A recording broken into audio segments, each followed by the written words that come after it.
Hello, welcome to STATurday on the show. Yep, I've committed myself. We're calling it STATurday. And we've got my good old pen and paper technology here, and we're going to just go over a few things. So we've opened 14 packs. Average cost $2.83. Average value $3.91, with an average gain of $1.08 per pack. That is not spectacular, but at least we're covering our costs. Once again, probably should not be paying $4 per pack at your local game store. Not that I don't support the local game store. You know what I mean. So the increase in value since the day I opened them until today is only 65 cents. So actually that's surprising because all of the best cards are going down in value right now. They're just tanking.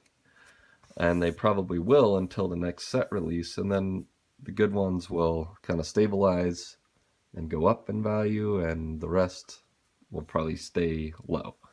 But the average cost of the worst cards in the set have actually gone up. Several of the commons have gone up a cent or two, and that's why we're seeing 65-cent gain here. So the biggest increase of any card that I've opened, meaning the value from the day that I opened it until today has gone up the most, is Engulf the Shore, which has gone up 10 cents. Biggest decrease, Westvale Abbey has gone down 30 cents. No surprise there. The best cards are all going down. By the way, last week I misspoke. I said the top 10% was 30 cards, which it was at the time, and it represented 10% of the value. That is incorrect. What I meant was those are the top 10% cards in terms of ranking them in order of value. They represent the top 10%, but actually those top 10% of cards represent 70% of the value of the set. In other words, right now the top 29 cards in this set, we're talking Shadows over Innistrad, by the way, in case you haven't been following along. The top 29 cards represent 70% of the value. So if you get any of the other, 200 plus cards, you're getting less than the 30, or you're getting like 30% of the value, somewhere in there. Anyway, so the top 10% cards that we've opened so far, we've had 3, which is actually more than I thought. We've opened 0 mythics, which I find crazy. I feel like we should have opened between 2 and 3. We've had 16 rares. The average value of the rares we've opened is $1.35. Most of that comes from Westvale Abbey. 53 commons with an average value of 24 cents and 126 commons with an average value of 16 cents. So, things are plugging along.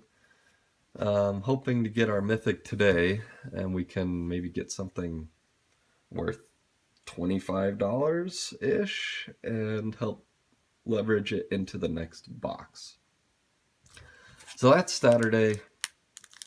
I hope you all had fun at Friday Night Magic last night. I was not there because I went and saw Stephen King on his book tour, and that was awesome, let me tell you.